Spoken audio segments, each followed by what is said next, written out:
everybody, this your boy Xbox David coming at you from Two Old Dudes Gaming, bringing you a review of the Elder Scrolls Online Year of the Dragon. Now, Elder Scrolls Online is a MMO or massively multiplayer online game made by ZeniMax Studios, published by Bethesda, based off of the Elder Scrolls series. You know, Morrowind, Oblivion, Daggerfall, Arena, Skyrim, you know, their most famous game. But now I'm bringing you the online game. You know, ESO's been out 5 years. Now, what I want to talk to you about is the Year of the Dragon, which last year, 2019, they told us that they're going to bring us a year-long story, starting with the first DLC, Wrathstone, which pretty much follows the first cutscene that they showed you, how Abner Thorn releases the dragons, how he gets the tablets to release the dragon. That is Wrathstone. That is the dungeon of Frostvault and Depths of Malatar. Then after that comes Elsewhere. Then Scalecaller or Scale Breaker, something like that. Pretty much the dot meta DLC that came out, and then Dragonhold was the last DLC that came that was recently released, which was an amazing storyline. So now to go through with it, the way ZOS does their DLCs for the game, they give you 4 DLCs per year. The first one is normally just 2 dungeons, then their chapter expansion, then 2 more dungeons, and then the final DLC is a zone for the questing, the storyline, questing and everything, so it's great. Like last year, I believe they gave us Murkmire. But so Wrathstone shows you how Abner Thorn gets his stones. Also, when you complete those 2 quest lines, which are very good stories, that is the first step into getting one of the tablets that you'll need, because once Elsewhere comes out, Elsewhere brings the whole zone of Elsewhere and dragons. Has 2 public dungeons, like 6 delves, a whole bunch of world bosses. You have dragons that just pop up out of nowhere and you have to fight them. They're like raid bosses. They have like 25 million HP. And I have not yet seen anybody solo them. I highly doubt somebody could solo one of those guys. They're beast. You die a lot when you try to fight them one-on-one. Then that story was incredible. Pretty much told you Abner Thorn's half-sister, stepsister, something like that, and their involvement in necromancy, which brought out the necromancer class. So you're pretty much a Dark Templar or a Shadow Knight from like EQ. You are conjuring up dead. You're raising a skeletal archer, skeletal mage. Raise a skeleton to just charge at somebody and blow up. Throw a flaming skull at somebody like your Shang-Chi from Mortal Kombat. Amazing. You see corpses on the ground, you could use them to heal, use them to create damages, an AoE that does damage, or to recover stamina. It's just that class has a great kit, and they're amazing. I love it. It's my second favorite class out of Elder Scrolls Online. Templar is always going to be my favorite. Nothing will ever change that. I have 5 different Templars, 4 Necromancers, and then my next favorite class is the Warden, which came out in the Morrowind chapter. And by the way, Morrowind is my favorite Elder Scrolls game of all time. I like it better than Oblivion, and I like it better than Skyrim. In here you see us, we're doing Frostvault in this dungeon right here, fighting one of the bosses. I'm on my Necromancer tank. We're doing it on normal. It's pretty fun. Trying to help people get through the content. But now Elder Scrolls has always been a buggy game. Performance issues and lag, especially in PvP, the lag. Along with the Year of the Dragon, they promised to start working on improvements. Midway, around Elsewhere, They're going to fix the activity finder. That shit is still broken. Don't believe them there. And then they did do some performance where the lag is a lot better in Cyrodiil. I do run on an Xbox One X, so I don't experience lag as bad, but it's still there.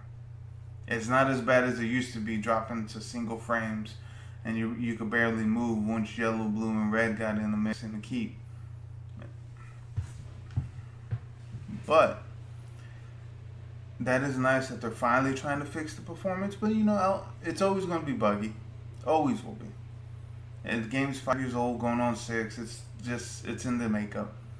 They use spaghetti coding when they put the game together. So pretty much, it is what it is.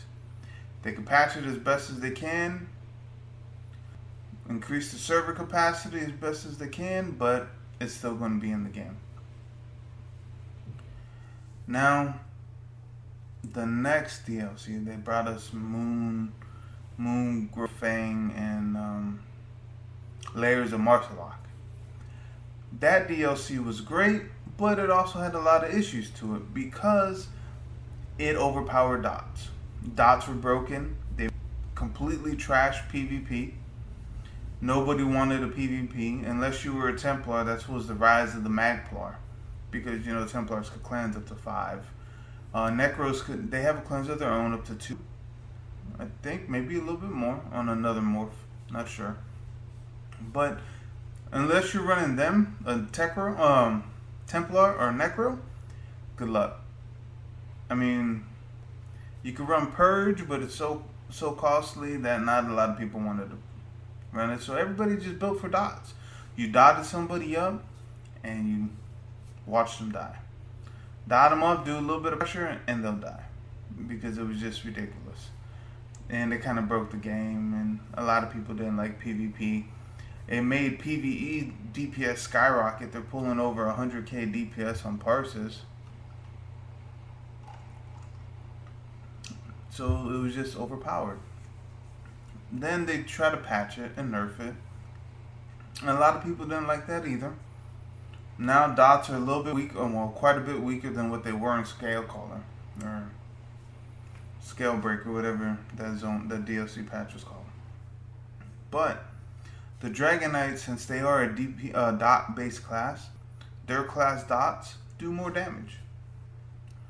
So all in all, you have your ups, you have your downs in this game. Every year, there's always something else. They're always going to bring out new DLC, new expansion. This was the first year that they decided that every DLC is going to tell a story, and they'll stretch it out over a year. That's what made it so unique and so appealing. And then Southern Elsewhere. The story in Southern Elsewhere is fucking amazing. How it ends is kind of like the cutscene that they showed you leading up to Skyrim. That is pretty much what it is. It's just by far my favorite story to play. You team up with a dragon. You and the dragon go fight one dragon. Then you and your dragon and everybody else got to go fight another dragon. And then it's just great. It's great storytelling. I would not change that one for the world. Like that was one of my favorite zones. I love the story. It's the most memorable story to me. And as far as Elsewhere, it's not my favorite expansion, but it's a good expansion. I mean, the storyline introducing the necromancers, Abner Thorne's half-sister, having tricked them into releasing the dragons, taking over Remen, only to find out that the dragons are planning to usurp her anyways, overthrow her and take over, was pretty funny after you killed her. And then, you got some dragons you gotta go kill because they're the main bad guys. And I love how they talk. And in Skyrim they had the words. You had to learn how to use the dragon words. And here they still do it. They'll be like, Fukara. Stuff like that. It's still cool. And then fighting them in Overland, good luck. It's incredible. It's incredibly fun, frustrating, when it's a very small amount of people fighting it and you keep getting one-shotted sometimes. It just happens. You know, there's not much you can do about it. You're about to witness it coming up right now. I thought I could take him on my Necromancer. You know, my Necromancer pet build. I'm all like, come on, Dragon. You can take it. I'm going to get you. You ain't going to make it, Dragon. And then he had to prove me wrong. And so look, well, in Southern Elsewhere, they actually released 2 other dragons. I believe Fire and Ice is what they dropped. Or I might be wrong, but that, and they gave them a little bit more animation, because in Elsewhere they were kind of meh. But they gave them more animation. They actually do more nowadays with the Dragonhold DLC pack. The Dragonhold DLC.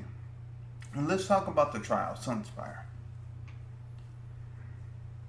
An okay trial. It's not the best trial, but it's okay. I mean, it's kind of run of the mill and basic. Tank Tots, Dragon on one side, DPS stacks up on the other side of his wing. One takes the left wing, one takes the right wing, repeat. A little bit of ads come down, repeat. The dragons really don't do much. They stand there on all fours and they do what they have to do to get everything done. The battlegrounds and everything has been improved. But it's one of my least favorite trials out of the whole game. Out of everything, I'm going to give Elsewhere a 8 out of 10. This is your boy, Xbox David from Two Old Dudes Gaming. Peace.